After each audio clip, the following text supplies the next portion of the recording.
Hello and welcome to the 12 Months to Marathon podcast with me, John Hill, the running podcast for the over 35s with Marathon Dreams, coming to you again from sunny Poland, episode 7, Let's Get Confident, Stupid.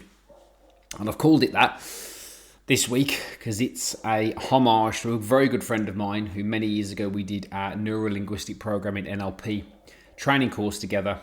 And as a bit of a Mickey take at the self-help industry, we joked that that would be a good name for a company. Joking, of course, for anybody who's a bit soft-skinned, as I've experienced this week on Instagram, 12 Months to Marathon. Don't forget to drop me a follow. Caused a bit of a stir this week by sharing an opinion. I know, cast me out, hey? And it's been an interesting week. So I'll talk about that briefly, actually, because I've been having a good training week out here. Started training for High Rocks. Managed to find a running track in Kielce, which is interesting. So I've done some pretty grotesque workout on that. And I'm sure I'll go back again before I return to the UK. And I've had a good training week.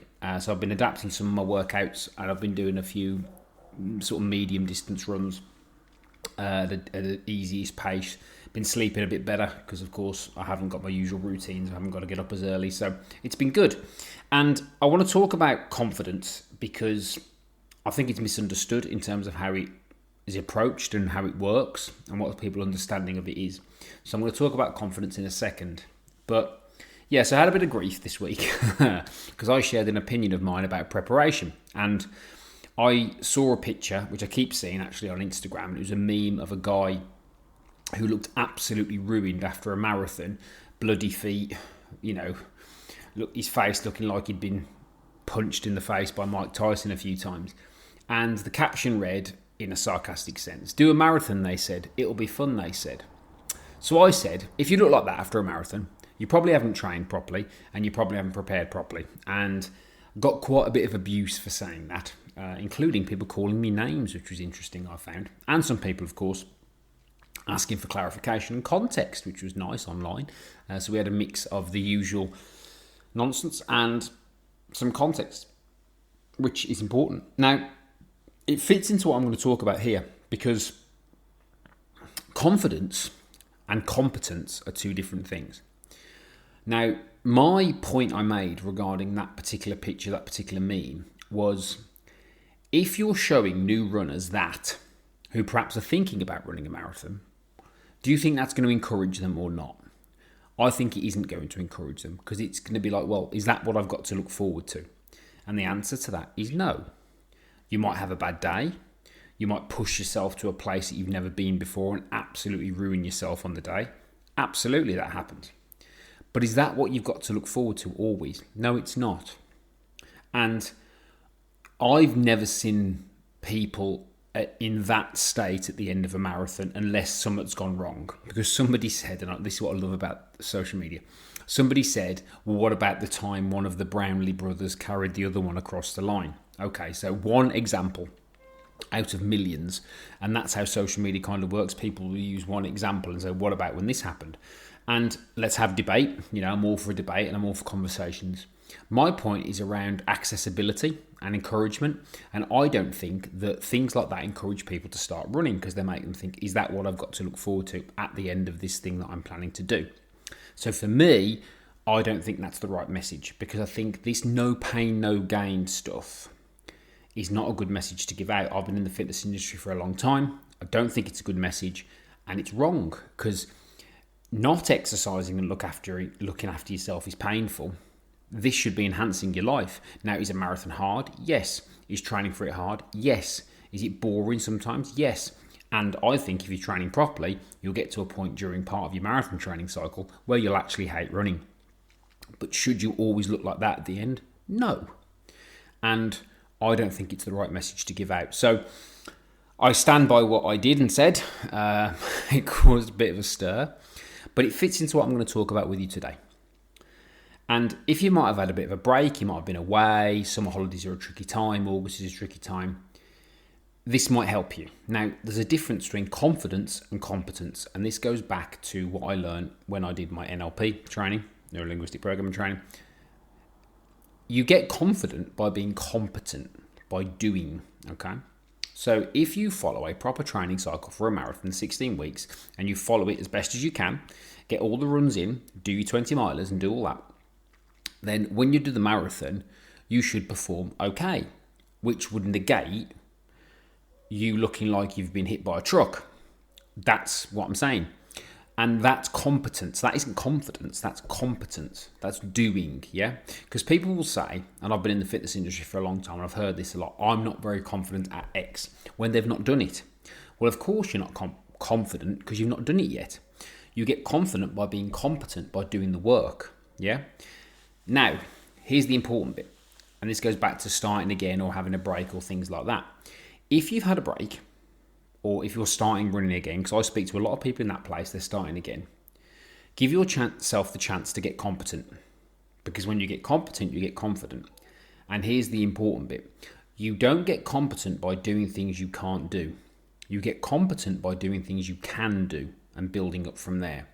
Yeah, because again, there's this mindset of I'm going to go and do stuff that's really hard and I'll grow quicker. No, do stuff you can do.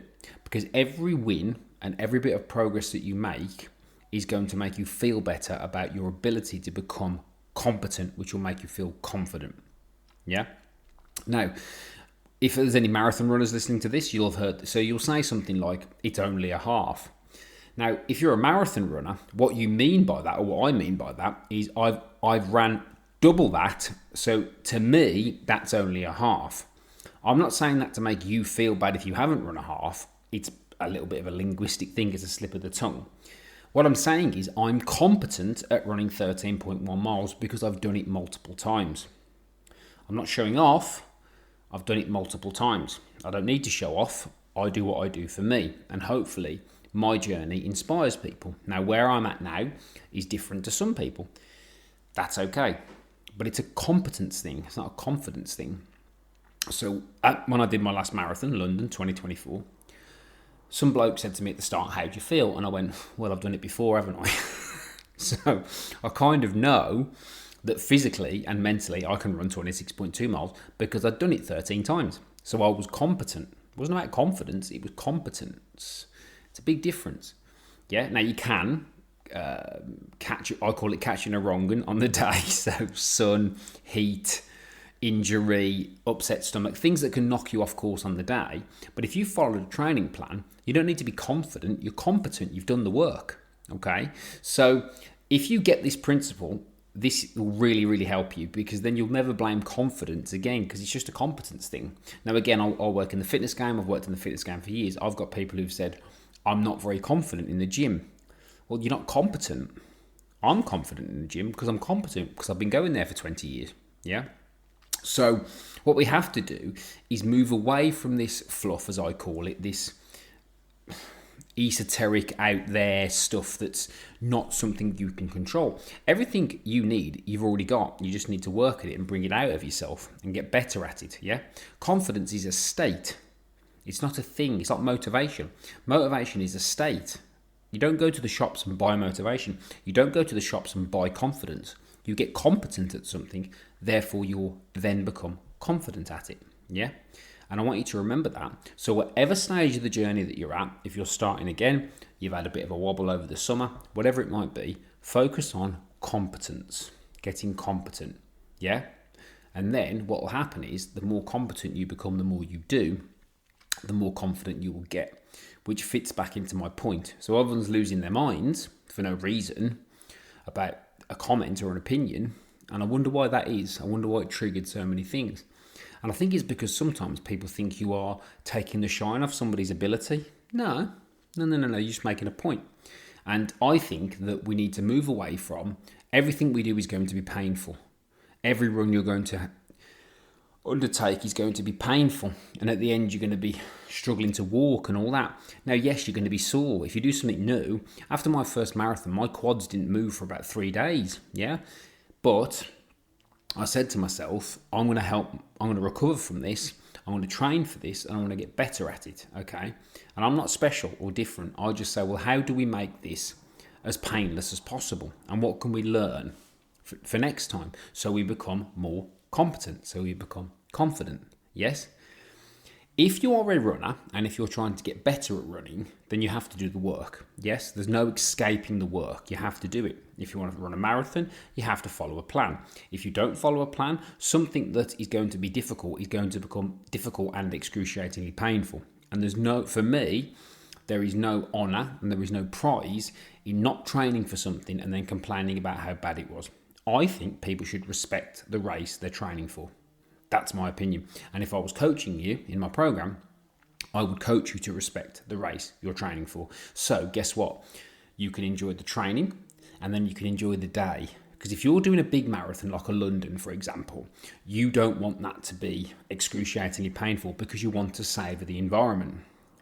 When I did London this year, I got a bit excited at the start and thought I could run a sub 3. Because I was on for a sub 3, I was with the Pacers. When I got to about 17 miles, my body went, no, you haven't trained for this, mate, because I hadn't really. I just trained to get round a marathon. So for the last 10K, I waved at the crowd and I enjoyed the whole experience. Yeah, because I didn't want it to be painful, excruciatingly painful. There was no benefit to me of trying for a sub 3 in London. I just wanted to go back, experience it, do it again, and love every moment of it, which I did. Okay, so to clarify this, you get confident by getting competent. So keep doing the work no matter what. And if you've had a wobble over the summer, it's not gone the way you want it to, that's fine. Start again. You only fail when you stop trying. Start again. Now, people have said to me about my stuff that I can be quite inspiring and quite empowering. I hope I am.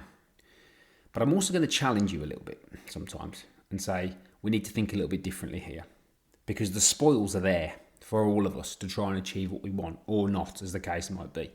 But we have to move away from words that don't empower us. And for me, words like motivation and confidence don't empower because they're not tangible. But words like competence are, because you can say, right, I can get better at this. And that's why I fell in love with running. Because I thought, I can get better at this, I can go faster or I can go further. Now, if you don't want to go faster or further, that's absolutely fine. You do you, like I've said before. But if you do want to go faster or further, you have to become competent. It's got nothing to do with confidence, it's competence. Do things you can do and keep doing them and make small improvements along the way, and who knows where you could end up, okay? But it starts with that attitude of, right, how do I get competent? How do I get better? Because if I get better, then I don't absolutely capitulate at the end and look like a mess and then give out the message that that's the result of doing a marathon, doing a half marathon, whatever it might be, because it's not. It doesn't have to be that way.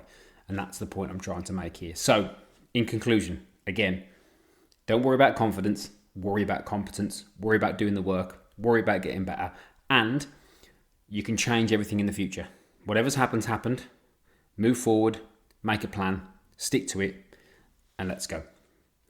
That's episode 7. Thank you very much for listening as always. I appreciate it. Don't forget to like and share the podcast. Also, follow it as well. I'd appreciate that very much wherever you get your podcasts from. Hop over to Instagram, 12 Months to Marathon. Drop me a follow over there. It's much appreciated. And again, please reach out if you do want any coaching or anything. If you're looking to PB a half in the autumn, or you're training for a marathon in the spring or even later this year and you need some help in doing so. Thanks very much for listening as always, and I'll speak to you all very soon indeed.